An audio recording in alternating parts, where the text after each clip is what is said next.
어린아이는 아무거나 함부로 먹을 수 없습니다. 잘못 먹으면 금방 탈이 나기 때문입니다. 하지만 어른이 되면 달라집니다. 어른은 웬만한 건 다 먹을 수 있습니다. 좀 자극적인 것들도 크게 문제가 되지 않습니다. 여러분, 신앙생활도 마찬가지입니다. 신앙이 어릴 때는 조심해야 하는 것들이 참 많습니다. 그땐 조금만 자극적인 것을 접해도 신앙이 쉽게 막 흔들리고, 또 자칫하다가 그때 넘어지면 영영 일어나지 못할 수도 있습니다. 그래서 신앙이 어린 사람에게는 해주지 못할 이야기들이 참 많습니다. 그때는 그저 다 좋은 것들만, 다 은혜롭고 다 아름다운 것들만 접하게 해야 합니다. 그저 좋은 것만 보고 좋은 것만 듣고, 그래서 그 신앙, 그 믿음이 건강하게 잘 성장하게 해야 합니다. 그러다가 신앙이 많이 자라게 되면, 그러면 이제는 좀 어려운 이야기들도, 조금은 자극적인 이야기들도 감당할 수 있게 됩니다.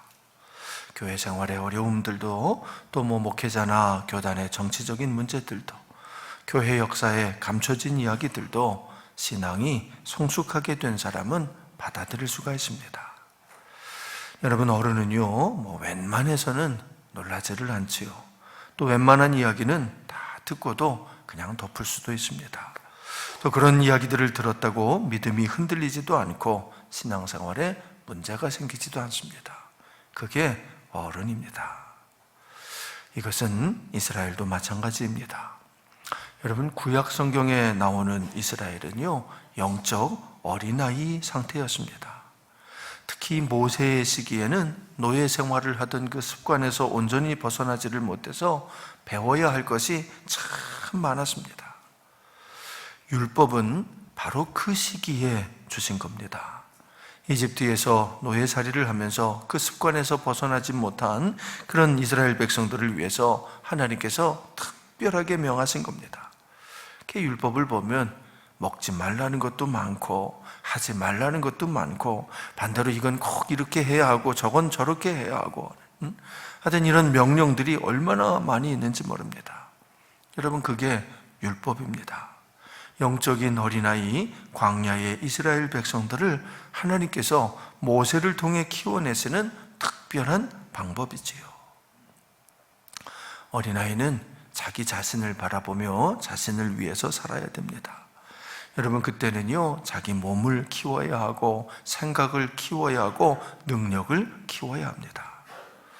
구약 성경은 이스라엘이 그 시기에 신앙을 키워나가는 이야기입니다. 이스라엘이 이스라엘답게 장차 큰 사명을 감당할 수 있는 나라로, 열방을 위한 나라로 성장해 가는 이야기입니다. 그래서 이 구약 성경의 관심은요, 오직 그 이스라엘에만 국한이 됩니다. 이스라엘 이외의 다른 나라는 다 이방 나라들이지요. 여러분, 구약 성경에는요, 다른 나라들에 대한 관심이 아예 없습니다. 그거는 하나님이 그러신 것이 아니고 이스라엘이 아직 어린 시기이기 때문에, 아직 성장하는 시기였기 때문에 그런 겁니다. 그러나 신약으로 넘어오면서 이제 그 이스라엘도 영적 성장이 이루어지게 되면 이제는 이스라엘만이 아니라 열방에 주안점을 두게 되지요. 여러분, 성경의 핵심, 성경의 주인공은 예수님입니다. 예수님을 중심으로 예수님이 오시기 전의 이야기가 구약이고, 예수님이 오신 다음이 신약입니다. 예수님이 오시기 전에는 그 오실 예수님을 기다리면서 사명을 감당할 준비를 하는 것이고, 예수님이 오신 다음에는 예수님과 함께 예수님을 통해서 이제는 열방으로 나아가 그 사명을 감당하는 이야기인 거지요. 여러분, 그렇기 때문에 구약과 신약은 같을 수가 없습니다. 같은 하나님의 말씀이지만 아직 어린 이스라엘을 향한 말씀과 예수님이 오신 다음에 이스라엘을 향한 말씀은 다를 수밖에 없는 거지요. 예수님이 오시기 전에는 오직 이스라엘만을 위해서 어떻게 하면 이스라엘이 잘 성장할 수 있는가, 거기에 주안점이 있었다면, 예수님이 오신 이후에는 그 이스라엘만이 아니라 이제는 열방을 향해서 그 관심을 확장시켜 나아가야 하는 것입니다. 부활하신 예수님께서 승천하시기 직전에 제자들에게 이렇게 명령하셨습니다. 너무너무 중요한 말, 여러분 사도행전의 핵심입니다. 우리 사도행전을 읽는 사람들은 적어도 이 구절만큼은 하여튼 암기를 하고 있어야 됩니다. 사도행전 1장 8절 말씀인데 우리 한번 같이 읽어보겠습니다. 사도행전 1장 8절 시작. 오직 성령이 너희에게 임하시면 너희가 권능을 받고 예루살렘과 온 유대와 사마리아와 땅끝까지 이르러 내 증인이 되리라. 여러분, 바로 이 말씀이 사도행전의 핵심입니다. 사도행전은 바로 이 말씀이 이루어지는 이야기. 사도행전 내용이 길지만 사실은 오늘날까지도 사도행전의 내용입니다. 그때 끝난 것이 아니라 지금까지 이어지고 있는 것이 사도행전인데, 이 모든 이야기들의 함축적인 내용이 이 한 구절에 있는 거죠. 그러니까 2000년 전부터 지금까지는 오직 이 한 구절, 이 말씀이 이루어지고 있는 것이다, 이렇게 보시면 됩니다. 여러분, 이 말씀에 약속하신 그대로 오순절 마가의 다락방에 정말 성령님이 임하셨지요.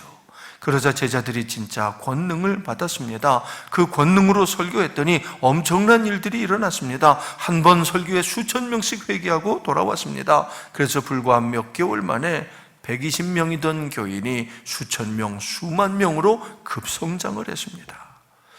그렇게 예루살렘에 부활하신 주님의 증인들이 넘쳐나게 되었습니다. 자, 그 다음은 온 유대로 그 복음이 뻗어나가는 것이라고 했지요. 스데반의 순교와 함께 찾아온 박해는 머뭇거리고 있던 예루살렘 교인들을 향한 하나님의 준엄한 명령이었습니다. 이제 나아가라고, 복음을 들고 온 세상을 향해서 예루살렘을 떠나 온 유대를 향해 나아가라고 하시는 하나님의 명령이었습니다. 그래서 성령 충만해진 제자들과 성도들이 복음을 들고 온 유대로 나아갔던 것입니다. 예루살렘과 온 유대와 사마리아와 땅끝까지 이르러 주님의 증인이 되려고 나아간 것이지요. 복음이 전파되는 곳에는 반드시 교회가 세워지게 마련입니다. 이건 틀림없습니다. 복음이 들어가면 교회가 세워집니다. 그래서 루다에도 교회가 세워졌고 욥바에도 교회가 세워졌습니다. 물론 사마리아에도 교회가 세워졌고 갈릴리를 비롯해서 온 유대 전역에 교회들이 세워지기 시작했습니다. 그리고 이제는 이제 마침내 땅끝까지 복음을 들고 복음을 든 예수님의 증인이 되어서 나갈 차례가 된 것이지요. 그렇습니다. 이제 사도들의 사명은, 성령 충만함을 받은 제자들의 사명은 드디어 열방을 향해서 땅끝으로 나아가는 것입니다. 우리 지난 시간부터 살펴보고 있는 이 고넬료는 그 일을 위해 예비하신 하나님의 특별한 사람이었습니다. 그는 로마인인데도 세례도 받지 않은 이교도였는데도 하나님을 경외하고 온 가족이 믿는 사람이었습니다. 그 사람 고넬료가 보낸 하인 둘과 경건한 부하 한 사람이 베드로를 찾아옵니다. 그들은 천사가 일러준 그대로 해변에 있는 무두장이 시몬의 집으로 정확하게 베드로를 찾아오고 있었습니다. 여러분, 그런데 그 시간에 베드로 역시 기도하면서 환상을 보고 있었습니다. 하나님의 역사는 이렇게 양쪽 모두에게 함께 임하시기 마련입니다. 여러분, 하나님은 결코 일방적으로 어느 한 사람만을 통해서 역사하시진 않습니다. 물론 귀가 다쳐버리고 눈이 다치고 영적으로 깜깜한 사람들에게는 하나님이 일방적으로 그때 이제 선지자들을 보내서 그렇게 역사하시기도 하십니다만은, 그러나 기도하는 사람들에게는, 깨어있는 사람들에게는 하나님은 언제나 합력하여 선을 이루게 하십니다. 저는 그동안 신방하면서 이런 일들을 아주 많이 경험했습니다. 어느 집이든 그 집을 신방하기 위해서 기도하고 말씀을 준비해서 가면 대부분의 가정들이 그 말씀을 듣고는 깜짝 놀랍니다. 아니, 목사님이 어떻게 우리 집 사정을 다 아시고 이런 말씀을 선포하시냐는 거지요. 참 정확한 말씀, 그 가정에 딱 맞는 말씀이라며 듣고 깜짝 놀라는 겁니다. 여러분, 그거는요, 같이 기도했기 때문입니다. 신방을 하는 목사나 신방을 받는 교인이나 같이 기도해서 그런 겁니다. 몸은 서로 멀리 떨어져 있어서도 기도하는 가운데 성령님으로 하나가 되니까 그런 역사가 나타나는 거지요. 자, 그러니까 기도하는 성도라면 반대로 누가 불쑥 찾아와서 엉뚱한 소리를 하면 이걸 영적으로도 다 분별해낼 줄 알아야 됩니다. 어느 날 갑자기 그냥 난데없이 당신 구원 받았냐고, 몇 월 며칠 날 받았냐고 이러는 사람들, 또 난데없이 내가 지난밤에 계시를 받았다고, 지난밤 꿈속에 당신을 봤다고 이러고 찾아오면 그런 거 영분별을 다 해봐서 흔들리지 말고 구분해야 돼요. 그땐 이렇게 대답하셔야 됩니다. 우리 하나님은 나한테 말씀 안 하셨는데 당신은 누구한테 듣고 와서 그런 소리를 하는 거냐? 그 하나님은 우리 하나님이 아니니까 당신은 가짜라고. 그러면서 이렇게 분별하실 줄 아셔야 됩니다. 여러분, 예전에는요, 이 믿는 처녀들한테 못된 남자들이 찾아와서 한밤에 내가 하나님의 계시를 받았다고, 당신 나랑 결혼해야 된다고 이러고 현혹을 해서, 실제로 그래서 하나님 말씀이라니까 그냥 꼼짝 못하고 잘못해서 결혼한 사람들이 참 많았습니다.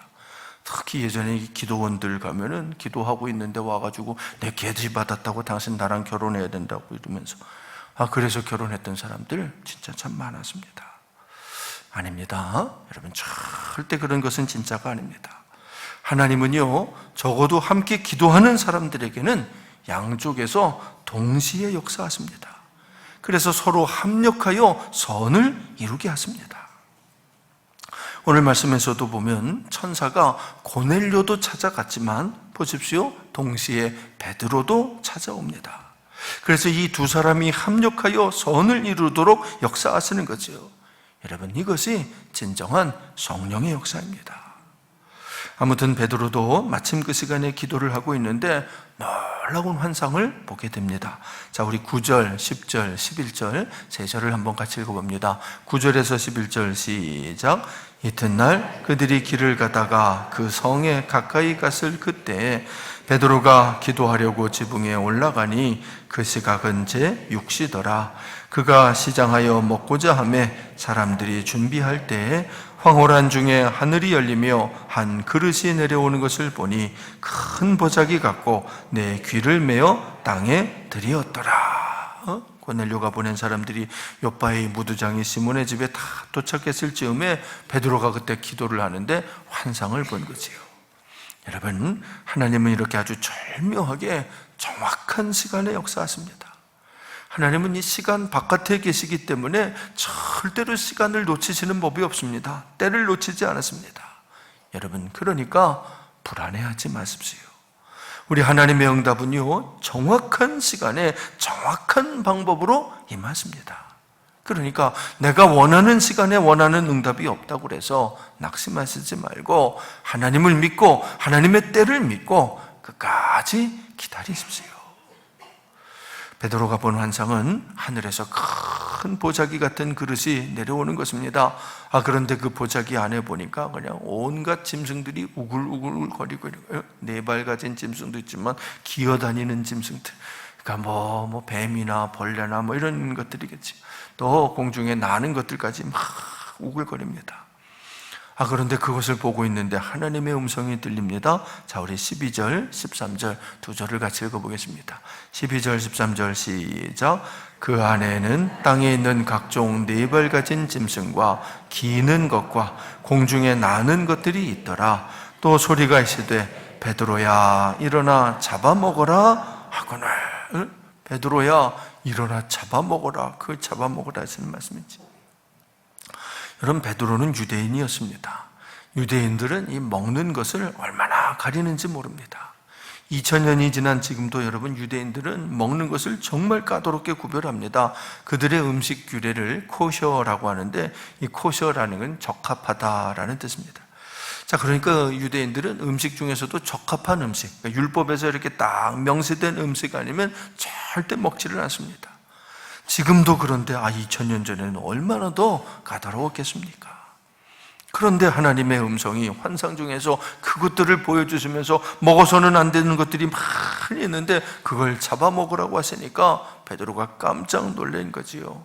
그래서 베드로는 그 환상과 그 음성을 보고 들으면서 이렇게 대답을 합니다. 자, 우리 14절을 함께 읽겠습니다. 시작. 베드로가 이르되 주여 그럴 수 없나이다. 속되고 깨끗하지 아니한 것을 내가 결코 먹지 아니하였나이다 한데 주여 그럴 수 없나이다. 참 재밌는 말입니다. 영국의 유명한 설교자 스펄전 목사님은 베드로의 이 대답은 성립할 수가 없는 모순된 말이다 라고 그랬습니다. 여러분, 이 주여라는 말은요, 주님이 주인이십니다 라는 것을 고백하는 말이죠. 근데 주인에게 그럴 수가 없다니, 여러분, 이건 스스로 모순을 내포하는 잘못된 말이라는 겁니다. 하지만 우리는 얼마나 많이 이렇게 말합니까? 입으로는 주여라고 주님을 불렀으면서도 못하겠다고, 안 하겠다고, 그건 안 된다고 얼마나 고집을 부립니까?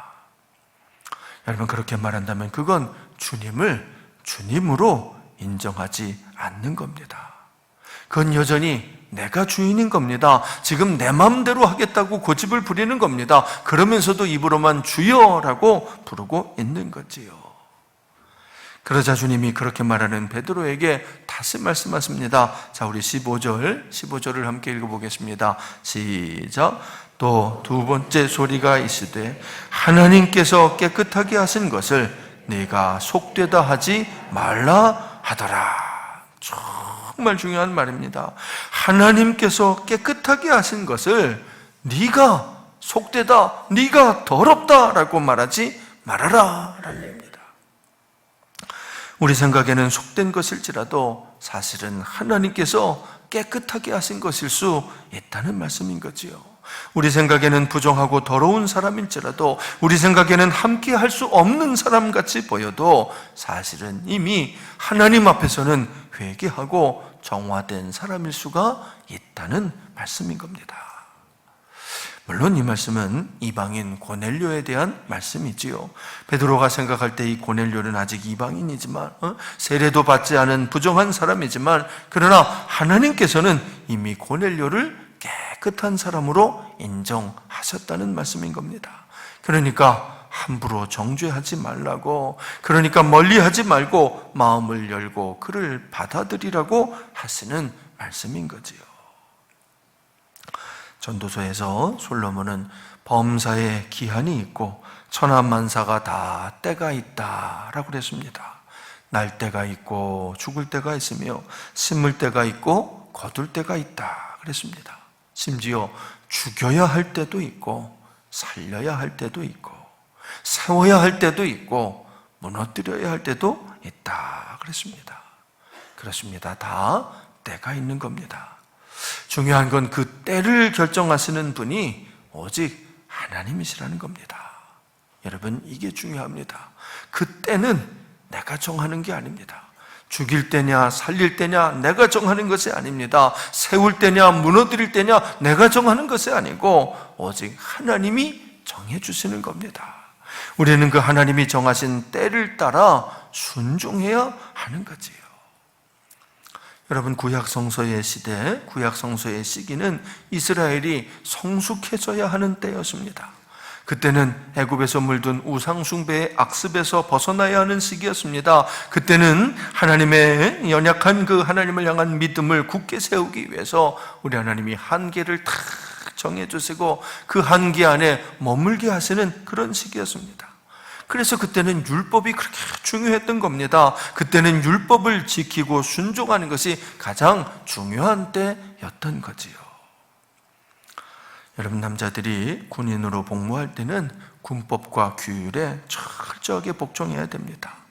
여러분, 그때는요, 머리도 짧게 깎아야 하고 옷도 딱 정해진 옷만 입어야 합니다. 뿐만 아니라 정해진 시간에 자고 정해진 시간에 일어나고 정해진 일과를 빠짐없이 수행해야 합니다.